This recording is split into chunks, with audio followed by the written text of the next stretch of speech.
And we are back with part 3 of railroads in U.S. history. So, we talked about this at the start of part 1. The railroads are really what makes modern life, the modern life in America, a vast economic machine with lots of parts everywhere. Okay, as opposed to right when America starts, 1776. If I'm a farmer out there, I have very limited contact with world outside my town, and I am not a part of a vast economic machine. What is happening in another state, heck, another county, has little bearing on my life. Now we are a part of a vast economic machine, and we've learned that with COVID-19, right? A restaurant goes out of business somewhere. Those people don't have their jobs. They can't pay taxes. Then there's not a demand for food anymore because restaurants are closing because of COVID-19. So that impacts people who are in the frozen food business, which impacts farmers, and it impacts truckers who carry the food. And then gas prices go down because which we kind of like, but that's because trucks aren't carrying food around anymore as much, right? So this is the complexity of the interconnectedness of the modern economy, and it really gets revved up and really takes off with railroads connecting everything. We all are a little part of a vast machine. Unless you're a college professor, then you sit back in a chair and you talk about it. Well, I'm a part of it also because I consume stuff and I'm helping you guys get smart so you can be a part of the economic machine. So that's a big change, right? And you remember back in the pig slaughtering house when I said for thousands and tens of thousands of years, life didn't change a lot in the world? This is what I'm talking about, right? For tens of thousands of years, people were not parts of vast economic machines. They were in their own little corner of their world, their own little farm, their own little valley somewhere, minding their own business, taking care of themselves, living to be 35 years old, because healthcare is a part of our modern economics. And that, the radical change of the last, only the tiniest time period, 200 years, whoosh, we're all connected, right? The world is flat, gotten smaller. So every part of a vast economic machine, the railroads are what connect that and make it all possible. So you're all scratching your heads and say, hey, Berninger, you said that right now there's only like less than 100,000 fewer than 100,000 miles of railroad, and at one point there was 250,000. So that's less than half of what we used to have. Does that mean the economy's gone and nothing's connected? No. Of course, railroads start to fade away when cars and trucks take over. So people used to ride the train everywhere, from Claverick to Hudson. My mother used to ride the train in from Claverick to Hudson to New York City. We still do that here in the Hudson Valley. And people drive now. People still ride trains. It's cool. I love riding on a train, but people drive. Trucks, of course, have replaced trains. And notice when the peak of trains is around 1920. 1920 is when the age of automobiles comes in.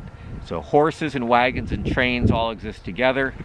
Not always happily. There are a lot of newspaper articles in the local newspaper here from around 1900 of trains hitting people and crazy stuff. Not good. They hit cars too. So cars, trucks start to replace railroads. Cars and trucks start to replace railroads. And now we're starting to see maybe the internet's replacing cars, trucks, and railroads as well. People are living at home and commuting, teaching like this, and I think that's going to continue after COVID to some extent. Railroads today are still extremely important.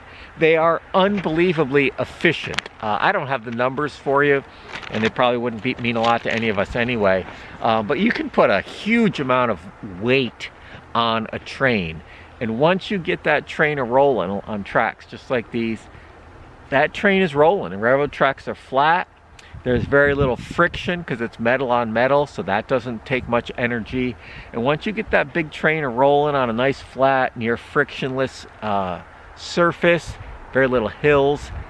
Talk about aerodynamics, right? The aerodynamic profile of a train, it's about the size of a truck, and the thing is, a train is, you know, really, really, really long. So it's still a very important part of mostly transporting goods, some people here and there, but it is still around, and it is still vital. It just doesn't employ as many people because things don't break like they used to, and they don't really make stops in little towns to drop off stuff. Ooh, nice bells ringing. You know, there's a great story in my town of Ghent.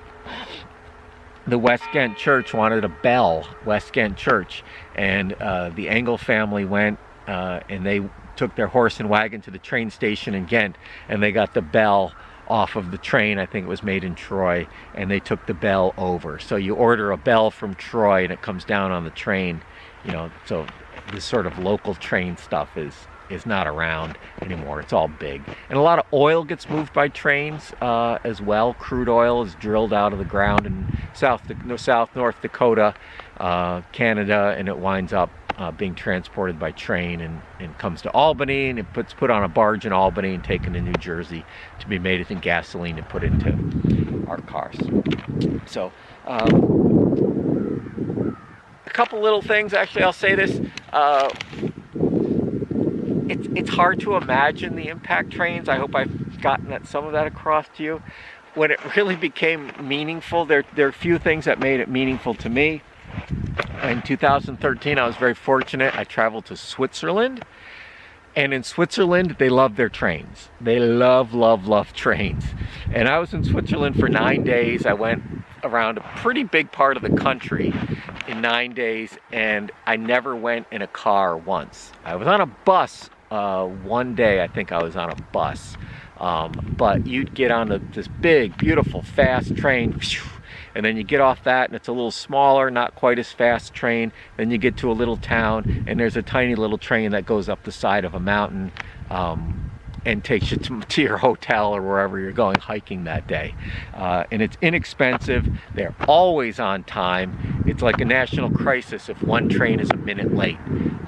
There's actually an announcement on the train I was on that the train was going to be, because of pre-planned construction, this was not a surprise, it was going to be a minute and 15 seconds late.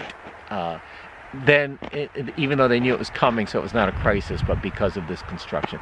Now, a minute and 50, that required an announcement. It was that big a deal on the train. So anyway, if you're ever in Switzerland, which I recommend, you will realize how beautiful train culture is, how easy it is, how nice it is to sit on a train and look out the window and read a book.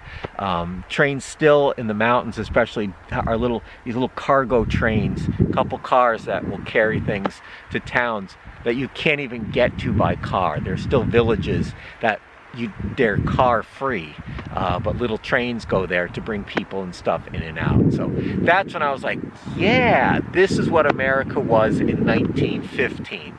You hopped on a train and you could get almost anywhere. So that was really cool. And of course, I bet a lot of you have family who worked in railroad around here. There's a train station in Claverick. It's still there on Maple Ave. My grandfather, great-grandfather, and great-great-grandfather were the only station agents. That was a decent job, but you were an important person in your little town. You were in charge of the train station. You were the station agent. Each station had one agent. And for its entire 110-year history, there were only 3 station agents in Claverick, and they were all men with the last name of Studley. My mother's last name was Studley. For 110 years, 3 guys, all my direct ancestors. And here in Chatham, my great-great-great-grandfather worked for 46 years on the railroad. So it was a decent job. And you know, if you lived in town, you could walk to work, or next time you ride the train, you got a train pass for stuff like that. And on the Berninger side, The Berningers that I know of worked in railroad. My mother's side were railroad people, but they were farmers here in Ghent, and in downtown Ghent and in Pulver Station. But in downtown Ghent, there were these big hay presses, 20 feet tall, like 6 feet square, something like that. And farmers would bring their hay there, and it would get pressed into a 300-pound bale and shipped out on train, because there's 100,000 hungry horses in New York City. So the Berningers made money producing hay for horses in New York City. Now we're back to interconnectedness. Now we're back to farmers specializing even more, right? And you can ship milk out. So instead of having one cow for this and that. So everything affects everything more and more in American life, and the trains were the start of that. Just a quick review: capital and labor, abuse of minorities, specialization, government in bed with big business, or is it socialism? Immigrants got their shot. Trains made us each a little part of a vast economic empire. And for those of you who made it to the end of part 3, I have a little special extra credit opportunity for you. And I'm going to be very generous with this, right? I'm going to be very generous with this. I'm just going to add on 10 points to your semester grade. You won't lose any points if you don't do this, but send me an email telling me, A, if trains came to the town that you lived in, B, if they did not, what effect did that have on your town? And B, if they did, where did they go? Was there a station there? Where were the tracks? And tell me one business that benefited from trains. So write me a little bit, do some research, and I'll give you 10 points on your semester grade. Extra credit. If you research, take a little work, contact your town historian, look on some old maps. Where did the trains come and go in your town? And if they did not, what impact did that have? Did your town stay small, or where was the nearest train?